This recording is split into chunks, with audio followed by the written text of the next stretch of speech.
Those guys were cool. That was Native Soul, song about God called One Love. So I guess that relates. Anyway, folks, welcome to Capsize, where we feature Texas entertainment. 90% of the time, it's music. But we have a person here to help us with the other 10% this evening. We have one of the finest Texas comedians there is. It's Mr. Bill-Hicks. How you doing? I appreciate that, but I have expanded beyond Texas, but I'm from here. So. That's what I mean. Oh, okay. Houstonian. Cool. That's right. So you're here in Austin. You're going to be playing at the Last Stop tomorrow night. Tomorrow night, 2 shows, 8 and 10:30, and come out. And we're recording also for my 4th album called Rant in E minor, which is going to be set to music. So you have more than 90% here. There you go. You're taking care of both sides. Man, you can't beat that. Well, that's great. What, you just have like this whole music concept going on? You got maybe a rock opera going on behind you? Well, you know, we did it with this 3rd album, which hadn't been released yet, called Arizona Bay. And Arizona Bay is what will exist when L.A. falls into the ocean due to a major earthquake. It's an album filled with hope. And we scored the entire album to music. And what I wanted to do was make a listenable comedy album. And like a comedic Dark Side of the Moon that played on a lot of different levels. And we kind of stumbled into that style backwards, and Rant in E minor will further that idea. Cool, cool. And no one can hear it, no one can buy it, so you're going, that's a great idea, Bill. Any other ideas we can't hear or see? So how long are you gonna keep them waiting on that? How long do you think it'll be before we get to see the results? Well, hopefully it won't be but 3 months, and Arizona Bay will be released. And it's all about, a lot about the L.A. riots. It's 55 minutes of comedy and about 16 minutes about the L.A. riots, which will seem not too dated, will it? Not at all. Not at all. But I think the concept of Arizona Bay will go beyond the concept of the album. I mean, Arizona Bay, the idea, people's hatred of L.A. can really be freely worn on T-shirts with a globe that shows L.A. gone and the rest of the world looking like Eden. Not realizing the peace that will ensue when those shrieking, idiot, fractured egos are shut up for once and for all. And also, imagine the joy you're going to feel in your heart when you see the cast of Full House being eaten by sharks on CNN over and over again. 90210, man. Oh, Luke Perry's head is dying. Yeah, I mean, if he ain't old enough already and about to die from old age, he'll just chew him up, man. He's 73 now. And he's actually Buddy Ebsen's twin brother. That's what it is. I knew I saw something. So how long do you think it'll be before we have to wait for the Bay itself in real life? I don't know. I'm wondering how much bull can the world put up with before nature just breaks? How much illusion can the world suffer before nature just snaps in half? Yeah. It could be any minute. It might be happening as we sit here. That's why I just moved from L.A. So. Yeah, yeah. So you're residing in Texas again? No, I'm residing nowhere. I'm residing inside these clothes, and wherever they go, that's where I live.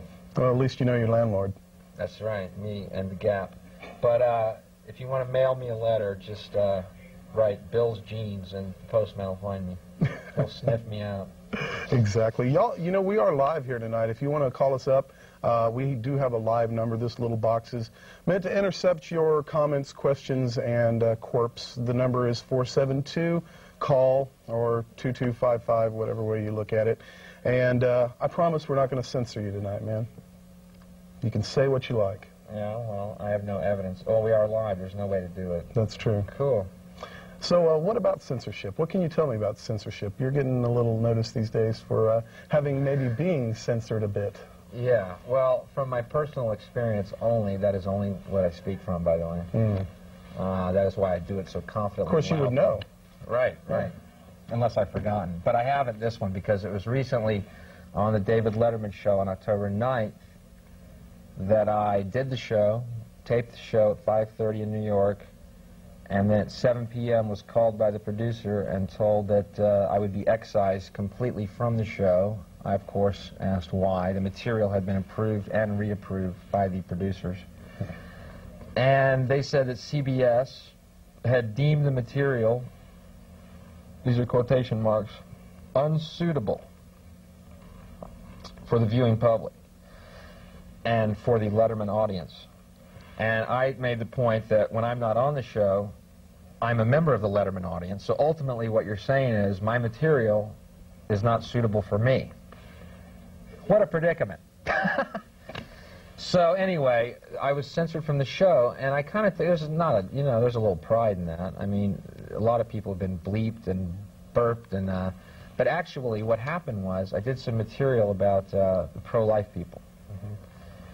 And the joke I did was very simple. All I said was, if you're so pro-life, do me a favor, don't lock arms and block medical clinics. Lock arms and block cemeteries. Let's see how committed you are to this premise. It could even be construed as pro-life if you wanted to make that argument. Yeah. Anyway, they counted that as one of the quote-unquote hot points that I touched on. Here's the punchline. Monday night during the Letterman show, a commercial airs for pro-life. So see, we just had a misunderstanding. I thought I lived in the U.S. of A., the United States of America, and actually we live in the U.S. of A., United States of advertising. Freedom of expression is guaranteed if you've got the money. Okay. Just for the price. Jeez, man. And other hot points I hit on the set, which was, again, approved and reapproved by the Letterman segment producer. Until, of course, it was time to do it. Until after I did it. Until after it was done. And the other material I touched on was Jesus, which they don't want any discussion, which I find so funny. I mean, it doesn't even matter what angle you take on it. The fact that a comedian's talking about Jesus, people might construe it as sacrilegious. And in fact, it wasn't what I said. All I said was a lot of Christians wear crosses around their necks. You think when Jesus comes back, he's going to want to see a cross. It's just an observation. And I did some other stuff about that. But you see, what the problem is... It's like offering Bon Scott a drink of liquor, of Jack Daniels or something. It's just an observation. Yeah. It's no big deal. I didn't go up and say the Pope sleeps with burros, although I believe he does. I didn't say that. Anyway, the point is that the lines are lighting up on the Pope thing. See, immediately. Yeah, of course. What do you say about the Pope? I love the Pope. Man, I'm down with the Pope, man. I love seeing him in his Pope-mobile, his 3 feet of bulletproof plexiglass. That's faith in action, folks. Okay. He's got God on his side.